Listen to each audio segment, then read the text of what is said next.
초등 2부 친구들 안녕하세요. 다들 성경 읽기 잘 하고 있죠? 오늘은 에스라, 느헤미야, 에스더 이 세 권의 책에 대해서 같이 간단하게 한번 살펴보도록 하겠습니다. 먼저 이 책들의 역사적인 배경에 대해서 한번 같이 알아볼 텐데요. 이스라엘이 북이스라엘과 남유다로 갈라진 후에 722년, BC 722년에 북이스라엘이 먼저 아수르에 의해서 멸망당했습니다. 그리고 그 후에 남유다가 586년에 바벨론에 의해서 멸망을 당하게 됐죠. 그리고 예루살렘에 사는 사람들 중에 많은 사람들이 죽임을 당하고 남은 사람들은 바벨론의 포로로 잡혀가게 되었습니다. 그리고 바벨론이 페르시아에 의해서 멸망을 당하게 되고 페르시아가 이 중동 지역을 다스리게 되었습니다. 우리말 성경에는 바사라고 나오죠. 바사가 바로 페르시아입니다. 이 페르시아의 첫 번째 왕이 바로 에스라 1장 1절에 나오는 고레스 왕입니다. 하나님께서 이 고레스 왕의 마음을 감동시켜 주셔서 예레미야를 통해서 예언하신 대로 포로로 잡혀갔던 이스라엘 백성들을 다시 돌려보내게 되었습니다.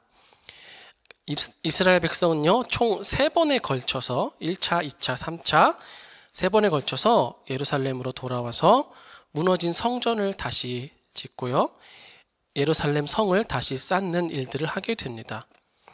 에스라와 느헤미야, 에스더 이 3권의 책은 바로 이 시기, 포로 귀환 시기에 있었던 일들을 다루고 있는 책입니다. 에스라와 느헤미야는 원래 히브리어 성경에서는 한 권의 책으로 묶여 있었습니다. 그런데 이게 후대에 2권으로 나눠지게 되었습니다. 왜냐하면요, 원래 내용상 연결이 되기 때문에 처음엔 한 권이었습니다. 그래서 어떤 사람들은 이 책 2권을 한 사람이 썼다라고 보는 사람들도 있고요. 또 어떤 사람들은 에스라는 에스라가, 느헤미야는 느헤미야가 썼다고 보는 사람들도 있습니다. 일반적으로 에스라는 에스라, 느헤미야는 느헤미야가 썼다고 보고 있죠. 자, 기록 목적입니다. 책을 기록한 사람이 있으면 이 책을 읽는 사람이 있겠죠.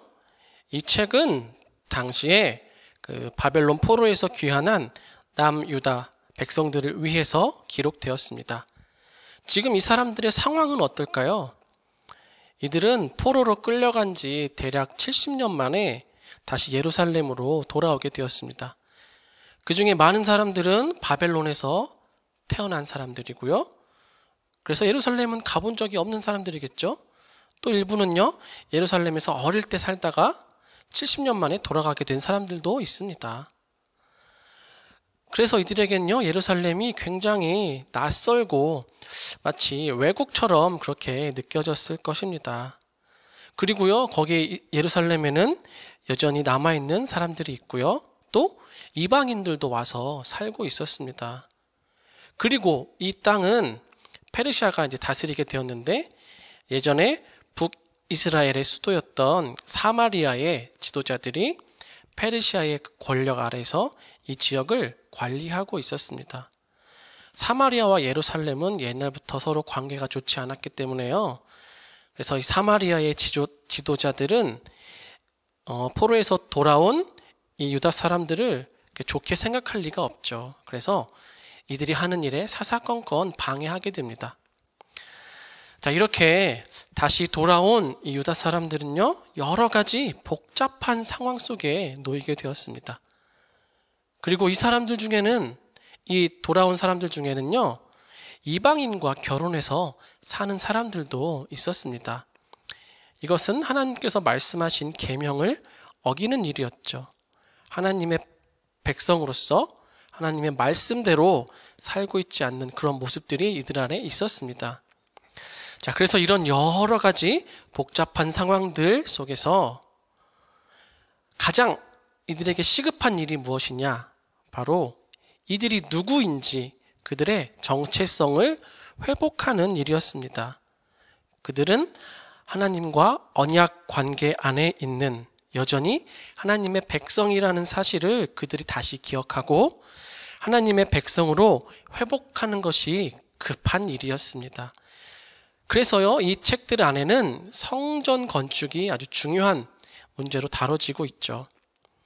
하나님의 임재와 다스리심을 상징하는 이 무너진 성전을 다시 건축함으로써 그들의 무너진 정체성을 다시 회복하고 하나님 나라의 백성으로 회복되는 것. 이것이 에스라와 느헤미야의 중요한 목적입니다. 중요한 내용이죠. 자, 이 내용을 다시 한번 정리를 하면요. 우리 친구들이 아마 다 읽었겠지만 아직 못 읽은 친구들은 내용을 읽어보시면 알 텐데요. 이스라엘 백성들은 아까 말한 대로 이렇게 총 3번에 걸쳐서 다시 돌아오게 되는데요. 첫 번째는 스룹바벨을 중심으로 해서 돌아와서요. 중간에 비록 그 대적들의 방해로 인해서 잠깐 중단되기도 했지만 성전을 다시 건축하는 그런 내용입니다. 두 번째는요, 에스라를 중심으로 해서 돌아오게 되는데 이때에는요, 회개운동 그리고 영적인 각성운동이 일어나면서요, 공동체의 회복이 있게 됩니다. 세 번째는 느헤미야를 중심으로 돌아오게 되는데요. 이때에는 예루살렘의 무너진 성벽을 다시 재건하게 됩니다. 그리고 자신들의 죄를 회개하고 그들의 예배가 다시 회복이 되죠. 이게 에스라 느헤미야의 내용입니다. 다음으로 에스더의 내용을 한번 살펴보겠습니다.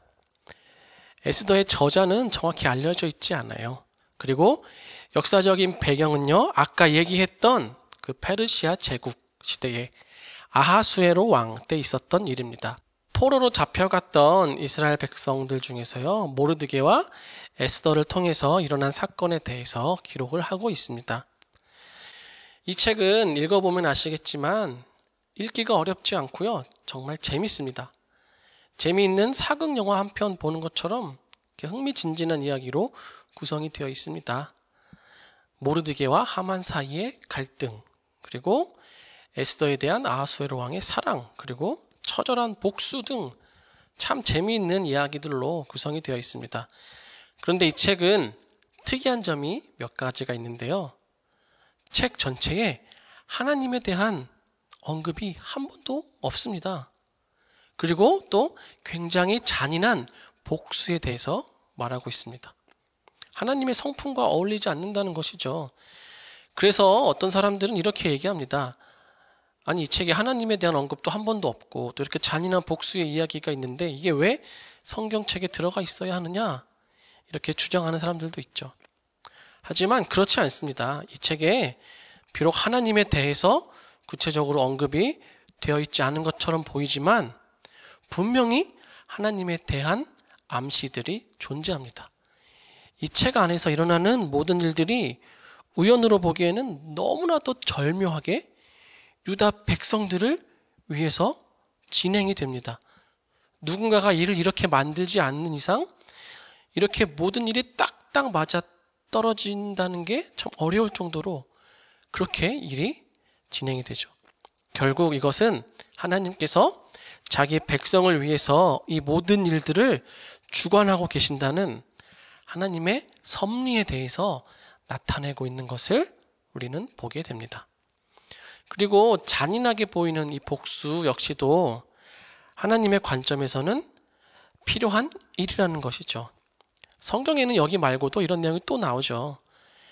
예전에 이방 민족들과 전쟁을 할 때도 하나님은요, 한 사람도 남기지 말고 어린 아이들까지 다 죽이라는 그런 명령을 하십니다. 어린 아이들까지 죽인다는 건 정말 너무 잔인해 보이죠. 인간의 생각으로는 그렇게 보일 수 있습니다. 하지만 이것은요, 하나님께서 그만큼 죄에 대해서 철저하게 심판을 하신다는 의미로 보아야 합니다. 그만큼 죄를 싫어하시는 하나님의 거룩하심을 나타내는 것이죠. 이처럼 에스더는요, 분명하게 하나님의 섭리와 하나님의 성품에 대해서 잘 나타내주고 있는 책입니다. 우리는 이 책을 읽으면서 자기 백성들을 지키시고 구원하시는 하나님의 섭리에 대해서 생각하면서 이 책을 읽어야 합니다. 그러면 안 그래도 재밌는 책을 더 재밌게, 더 감동적으로 읽을 수 있게 될 것입니다.